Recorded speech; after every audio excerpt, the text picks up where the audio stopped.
또 새롭게 이렇게 부활의 주님을 우리가 기뻐하며 또 이렇게 함께 배울 수 있게 되어서 감사하고, 우리 어쨌든 간에 코로나19로 인해서 조금 자유롭지 못하지만 그래도 끝까지 마스크 또 쓰셔야 되고, 또 우리가 자리를 가능하면 이렇게 넓이 이렇게 앉아서 함께 예배를 드려주시면 좋겠습니다. 참 심판의 겨울은 가고 은혜의 봄은 찾아왔습니다. 그러나 아직까지도 우리의 삶의 환경은 참 그렇지 못한 그런 가운데 있죠. 그래서 어떤 분이 이런 시를 썼더라고요.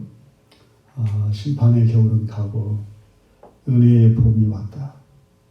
죽음은 가고 생명이 왔다. 산을 보아도 생명이요, 들을 보아도 생명이다. 이 생명을 위하여 하늘은 빛을 내려주고 땅은 수분을 내어준다. 생명을 만끽한 만물들은 피어나고 솟아나고 노래하고 하는데 왜 인간들만 죽음의 탈을 아직 벗지 못하고 우울한 밤을 보내고 있느냐? 이미 그리스도께서 죽음을 정복하여 버리지 않았느냐? 그가 영생의 첫 열매가 되어 부활하지 않았느냐? 이제 새 생명의 선물을 가지고 우리의 마음 문을 두드리지 않느냐? 인간들이여 보라, 분노의 날은 지나가고 구원의 날이 왔다. 자연에 찾아오는 생명의 봄이 인간에게도 찾아왔다. 기쁘게 맞이하라. 그리스도의 십자가를 들으라. 그리스도의 부활의 노래를 몸으로 경험하라. 지금도 살아 역사하시는 그리스도를 그리하여 모든 피조물과 한 곡조로 부활 생명의 노래를 부르자. 기쁨과 감격을 누리며 그분의 사랑에 감사하자. 네, 참 아름다운 시죠. 네. 참 우리가 이렇게 새봄, 우리가 보면은 모든 만물이 다 깨어나가지고 피어나고 솟아나고 노래하는 이러한 창화하는 소리가 온 만물을 뒤덮고 있는데, 오늘 이제 우리 사람들의 세계 모든 나라가 참 어두움에 아직도 이 그늘에서 벗어나지 못한 가운데 두려움과 염려에 쌓여 있는 이러한 모습들을 우리가 보면서 다시 한번 우리의 소망은 오직 부활 생명이 있다는 것을 다시 한번 기억하면서 부활의 기쁨과 감격으로 이 모든 어둠을 벗어나고 승리의 길로 나아가는 그런 아침이 되셨을 길을 간절히 바랍니다. 우리 사람들은 반드시 2번 태어나야지 한 번 죽습니다. 그러나 우리가 한 번 태어나면 2번을 죽게 됩니다. 성경에 한 번 죽는 것은 사람에게 정해진 거고 그 후에는 반드시 심판이 있다고 이야기를 합니다. 바로 사람이 2번 죽음이 찾아올 수가 있는데, 요한계시록 21장 8절에 보면은 두려워하는 자들과 믿지 아니하는 자들과 흉악한 자들과 살인자들과 음행하는 자들과 점술가들과 우상 숭배자들과 거짓말하는 모든 자들은 불과 유황으로 타는 못에 던져지리니 이것이 둘째 사망이다. 그러니까 우리의 육체가 한번 죽는 것은 모든 사람들이 다 동일해요. 그러나 둘째 사망은 믿지 않는 자들, 바로 예수 그리스도를 믿지 않는 모든 사람들은 불과 유황에 타는 못에 던져지는데, 이것을 우리가 둘째 사망이라고 이야기를 해요. 둘째 사망이 어떠한 것이냐고 성경을 이야기할 때에 거기에는 구더기도 죽지 않고 불도 꺼지지 아니한다고 이야기를 합니다. 하나님께서는 한 사람도 멸망에 이르지 않기를 원하시는 것이 하나님 아버지의 마음이고 예수 그리스도의 마음입니다. 그러나 우리 사람들이 회개하고 죽기로 돌아오지 않기 때문에 결국에는 이 둘째 사망에서 벗어날 수가 없어요.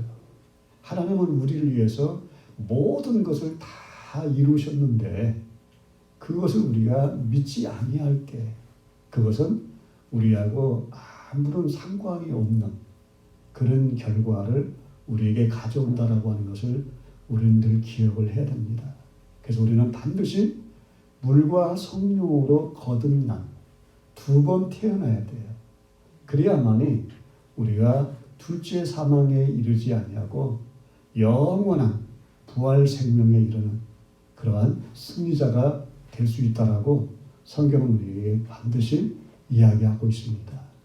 우리는 예수님께서 십자가에 죽으시고 3일 만에 부활하신 모든 일도 그렇지만은 예수님께서 이 땅에 오신 것도 이 모든 만물이 존재하고 지금도 운행하는 모든 것 하나하나가 다 성경대로 하나님께서 말씀하신 그대로 이루어져 가고 있다라고 하는 것을 우리는 언제든지 기억을 하셔야 됩니다. 그래서 예수님께서 부활하신 것도 그가 말씀하신 대로 여기 계시지 아니하고 살아나셨다라고 무덤가를 찾은 여인들에게 천사가 들려주는 첫마디입니다. 여기 계시지 않고 그가 말씀하신 대로 살아나셨느니라. 반드시 말씀하신 그대로 이루어져 가고 있다고 이야기하고 그 말씀대로 이루어졌음을 우리에게 늘 상기시켜 주시는 것을 우리는 성경에서 유념해야 될 필요가 있습니다. 그래서 우리가 이 세상은 점점점 참으로 이제 두려움에서 벗어나고자 하지만은 우리 사람들이 뿌려놓은 자연의 많은 현상들로 인해서 오히려 우리 인간은 더 두려워해야 될 일들이 많아지면 많아졌지 적어지진 않을 겁니다. 어떤 바이러스만이 아니라 어떤 지진과 어떤 재난과 재앙과 여러 가지의 사안들이 우리에게 없어질 수가 없는 그런 결과는 우리 인간이 뿌린 죄악의 열매라고 말할 수가 있습니다. 그래서 두려워하는 자, 성경은 두려워하는 자, 그리고 믿지 않는 자, 그리고 제일 마지막에는 거짓말하는 자에 대해서 우리가 둘째 사망에 이르는 자에 대한 이야기를 할 때에 요한계시록에서 그렇게 표현하는 것에 주목해야 될 필요가 있습니다. 그래서 오늘 우리가 이 세상을 살아갈 때에 우리를 두렵게 하는 수많은 것이 있지만은 그러나 오늘 저와 우리 모두는 오직 몸과 영혼을 지옥에 던지실 수 있는 하나님을 진정으로 두려워하는 삶을 살아가야 됩니다. 진정으로 하나님을 두려워하는 세상의 그 어떤 것보다도 하나님을 두려워하는 마음이 세상 사람들에게는 사라지게 될 겁니다. 예수를 믿지 않는 사람들의 마음에는 하나님을 두려워하는 마음은 사라지고 오히려 다른 것을 더 두려워하며 사는 그런 세대로 변모할 겁니다. 그러나 오늘 그리스도인들은 분명히 우리는 두려워하는 자는 둘째 사망이 이른다고 분명히 이야기합니다. 그러나 하나님을 두려워하는 자는 그러지 않겠죠. 오늘날 거짓말이 얼마나 난무합니까? 우리가 언론이라든가 매스컴을 통해서 어느 게 참인가 정말 분별하기 어려울 정도로 이 세상은 거짓말로 점점점 그리고 그것이 아니면은 됐지 뭐 그러면서 참 거짓말에 대한 마음의 가책도 사라져가는 그러한 모습들을 우리는 정치인들을 통해서도 너무나 많이 찾아볼 수 있는 그런 상황이 우리의 삶 가운데 있지 않습니까? 오늘 우리는 다시 한번 둘째 사망, 그러나 우리는 첫째 부활에 참여하는 자가 되는 그런 축복을 누리기 때문에 둘째 사망하고는 전혀 상관이 없는 사람이 누구냐면은 예수님을 믿는 하나님의 자녀들입니다. 그러나 둘째 사망에 이르는 사람들은 첫째 부활에 참여하지 않냐고 심판을 받기 위해서 그들도 부활을 합니다. 그들이 부활하는 것은 영원한 그러한 멸망에 이르기 위해서 구더기도 죽지 않는, 불도 꺼지지 않는 그곳에 던져지기 위해서 그들은 부활하게 될 겁니다. 그래서 둘째 부활에 참여하는 자는 복이 있는 게 아니에요. 그것은 불행한 거예요. 오늘 우리는 첫째 부활에 참여하는 그 놀라운 그런 축복을 누릴 수 있는 하나님의 자녀들이 되기 위해서는 우리는 반드시 부활 생명이 우리 안에 있어야 됩니다. 부활 생명이 있어야 됩니다. 그래서 여러분들이 잘 아는 로마서 8장을 제가 계속 여러분들에게 읽도록 했는데 로마서 8장에 보면 이런 말씀이 있죠. 예수를 죽은 자 가운데서 살리신 이의 영이 너희 안에 거하시면 그리스도 예수를 죽은 자 가운데서 살리시니가 너희 안에 거하시는 그의 영으로 말미암아 너희 죽을 몸도 살리시리라. 바로 우리 안에 그의 영으로 말미암아 그리스도의 생명, 부활 생명으로 말미암아 우리의 죽을 몸을 다시 살리는 더 놀라운 역사는 바로 우리 안에 그리스도의 영, 부활 생명이 우리 안에 있어야 됩니다. 이 부활 생명이 있는 사람들은 영원한 생명에 이르게 되는 거예요. 그래서 우리는 구약 성경에 보면은 구약에 그러면은 성도들은 이 부활 신앙이 없었는가? 아니에요. 예수님께서 이 땅에 오시기 전에 이미 그들은 부활 신앙을 가지고 있었습니다.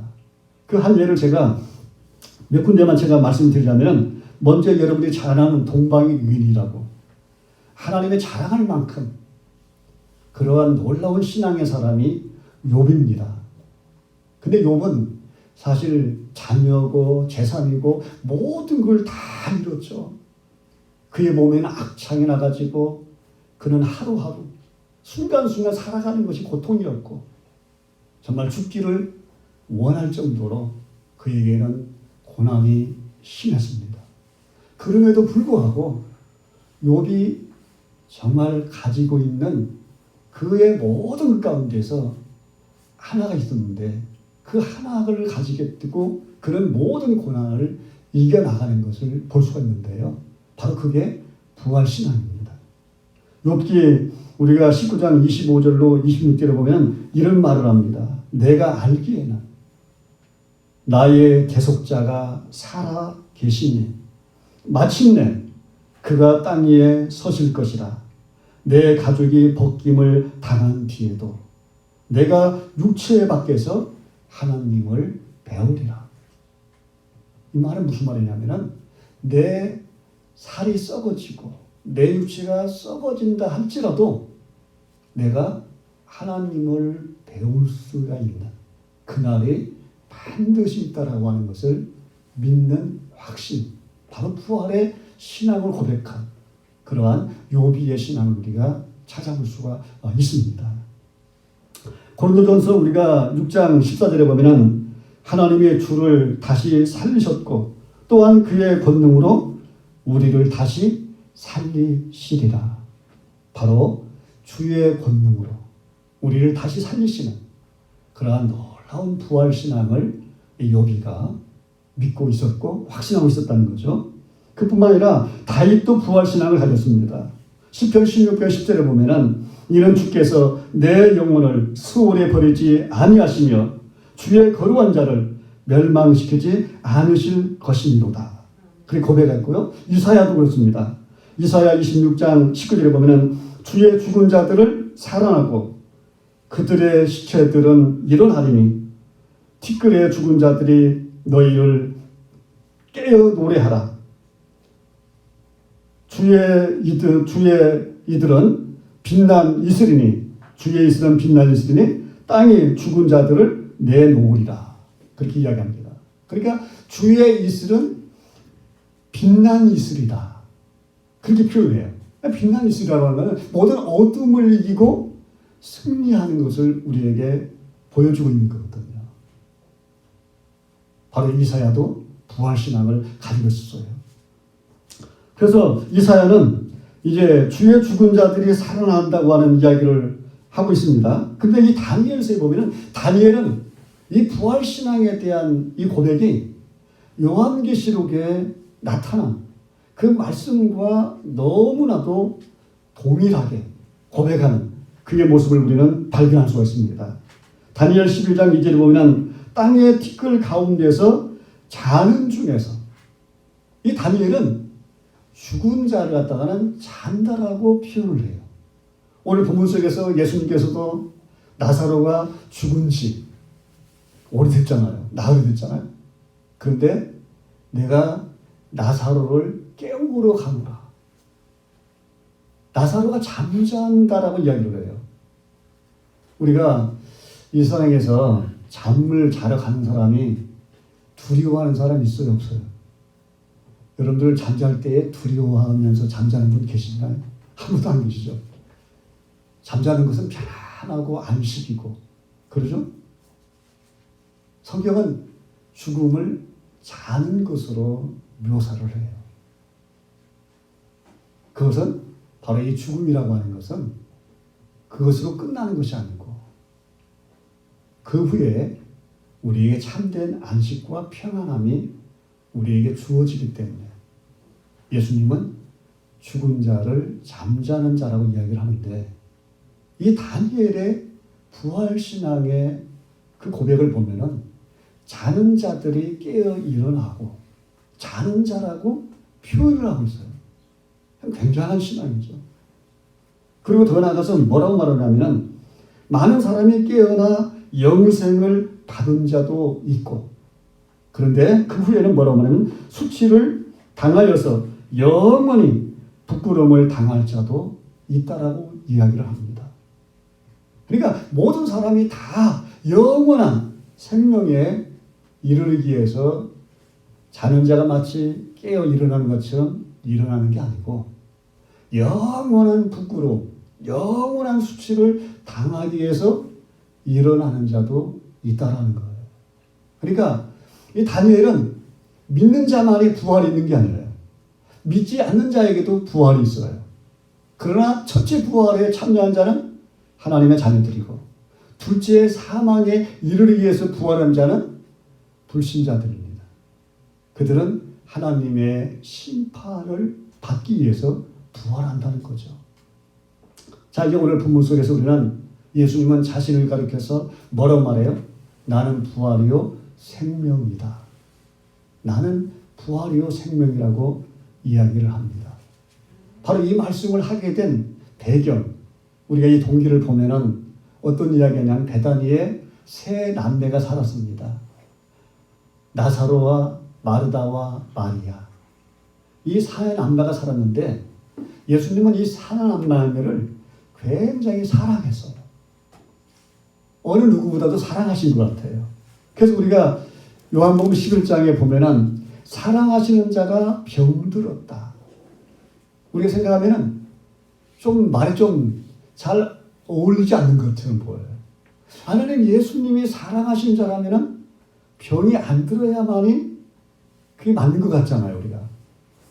근데 사랑하시는 자가 병들었다라고 이야기를 할 뿐만 아니라 또 더 나아가서 이제 5절에도 보면은 예수께서 본래 마르다와 그 동생 나사로를 사랑하시더니 그러니까 사랑하는 자가 병들었다고 하는 이야기를 듣고 바로 달려갔어. 예수님께서는 병든 자를 치유해 주시는 것이 사랑하는 자에 대한 마땅히 해야 될 일처럼 보이잖아요, 우리가 생각할 때는. 아니, 사랑하는 자가 병들었다고 그 이야기를 듣고도 예수님은 이틀 동안을 더 머물러 계시는 거예요. 사랑한다고 하면서 이게 도대체 뭔가? 잘 이해가 안 가요. 우리가 때로는 그럴 때가 있어요. 하나님이 나를 사랑하신다면서요. 근데 하나님 왜 내가 이런 일을 만나야 되고 왜 이렇게 고난을 겪어야 되죠? 사랑하신다면서 왜 이러십니까? 우리가 때로는 이해가 좀 되지 않는 그런 상황이 우리에게도 찾아올 때가 있어요. 사랑하지 않아서 그럴까요? 아니에요. 그렇죠? 여기서 나사로를 사랑하지 않아서 그럴까요? 마르다와 마리아를 사랑하지 않아서 그럴까요? 안 그렇다는 것을 우리는 이미 답을 알고 있죠. 왜? 예수님께서 죽음이 나흘이 되는 나사로를 다시 어떻게 하셨어요? 살려내셔가지고 하나님의 영광을 드러나고, 그리고 나사로로 하여금 모든 사람들에게 정말 하나님의 영광을 드러내게 하는 놀라운 일을 행하시지 않습니까?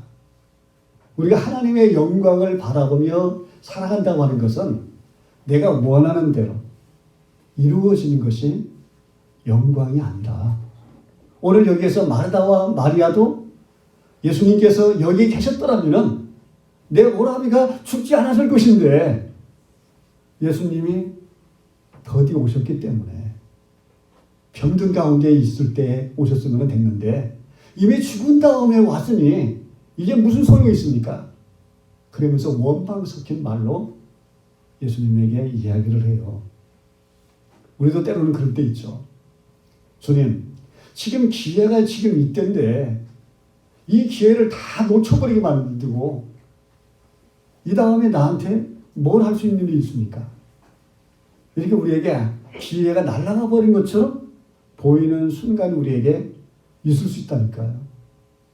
그래서 우리는 영광이라고 하는 생각할 때 내가 원하고 내가 바라는 뜻대로 이루어지는 것이 하나님의 영광으로 생각할 때가 있는데, 그게 아니고 하나님께서 계획하시고 하나님께서 말씀하신 그대로 이루어진 결과가 뭐냐면은 영광입니다.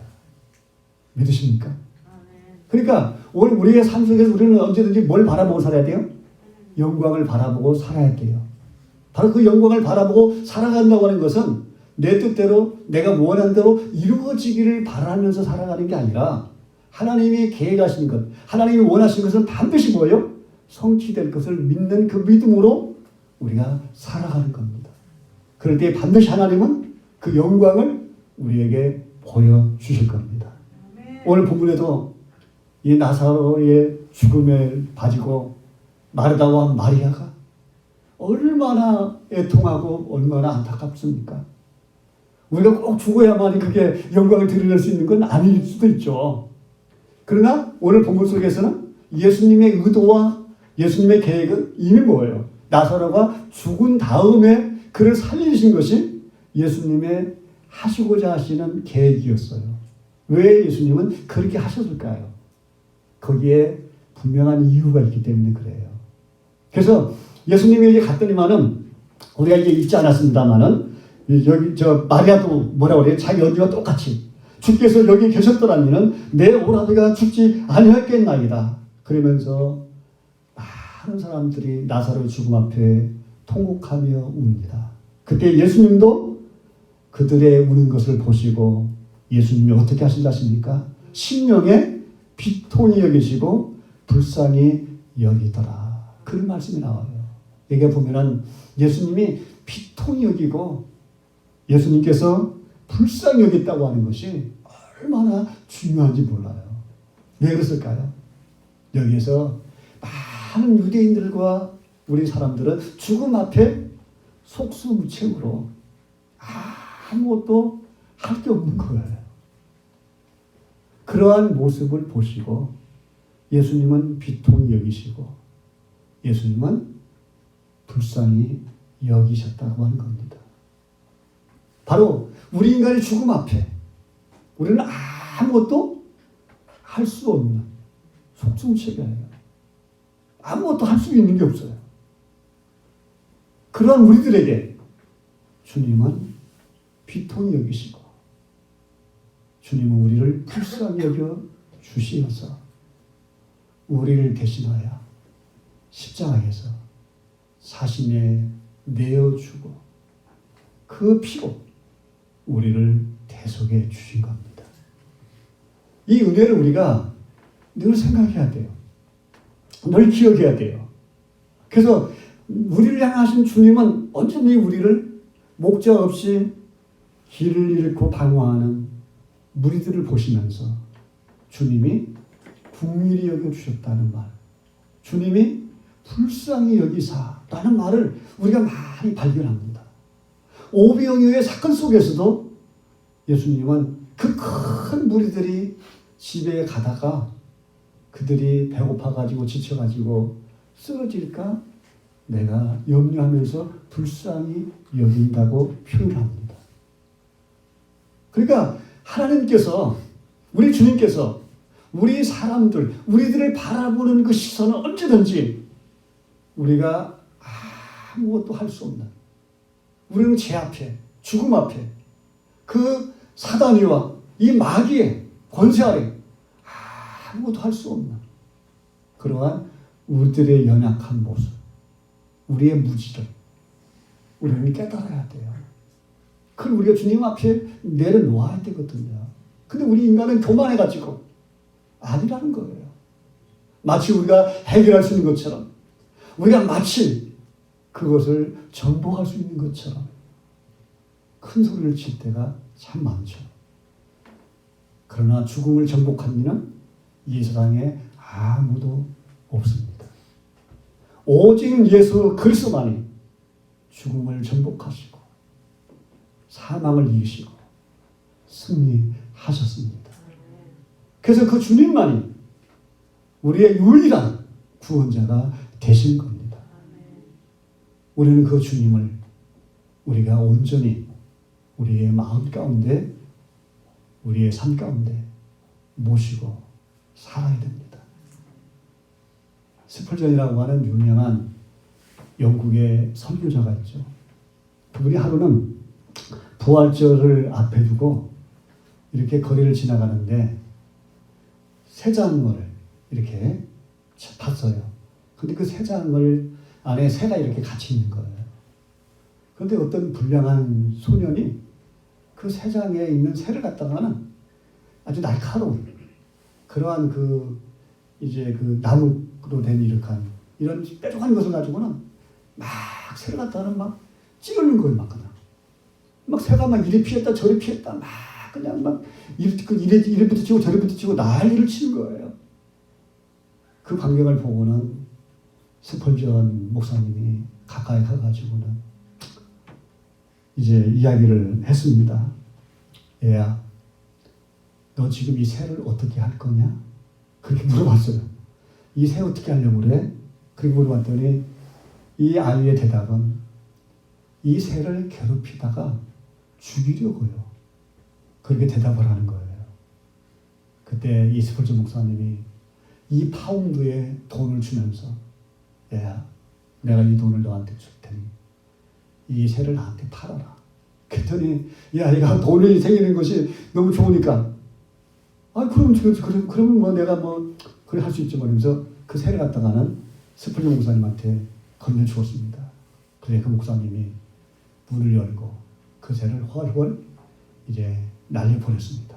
그 새를 자유롭게 해주었습니다. 그러면서 부활절날 이제 이 목사님이 이야기를 합니다. 마귀는 우리를 괴롭히고 마지막에는 우리를 영원한 죽음으로 몰고 가려고 했지만 그 예수님이 십자가에서 그 피를 흘리사 우리에게 엄청난 값을 지불하시고 우리를 사셔가지고 우리를 자유롭고 의롭게 만들었다고. 그러면서 바로 십자가의 사건, 이 부활의 역사가 우리의 삶 속에서 일어나지 않는다면 우리는 마귀의 괴롭힘을 당하다가 영원한 멸망에 이를 수밖에 없다는 것을 기억하라고 그렇게 이야기를 했다고 하는 유명한 일화가 있습니다.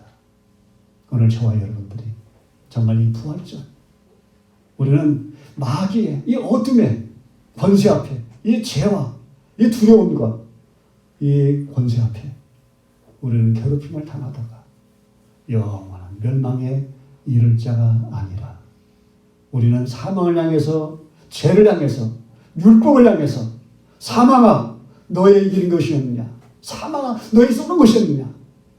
우리는 큰 소리를 칠 수 있는 그러한 승리의 사람으로 우리를 변화시켜 주신 부활의 그 주님을 찬양하시고 부활의 이 큰 놀라운 은혜를 여러분들이 감사하는 그런 은혜가 우리의 삶 가운데 있어지기를 주님의 이름으로 간절히 축원을 드립니다. 선한 일을 행한 자는 생명의 부활로, 악한 일을 행한 자는 심판의 부활로 나온다고 했습니다. 오늘 우리가 이 세상을 살아갈 때에 우리는 영원한 생명의 부활로 우리가 살아가기 위해서는 우리는 언제든지 우리의 삶의 초점을 부활 생명에 초점을 맞추고 우리가 부활 신앙으로 살아갈 때에 우리의 마음도 우리의 생각도 변화하여 날마다 새롭게 하시는 그런 은혜 안에 거하시는 우리 모든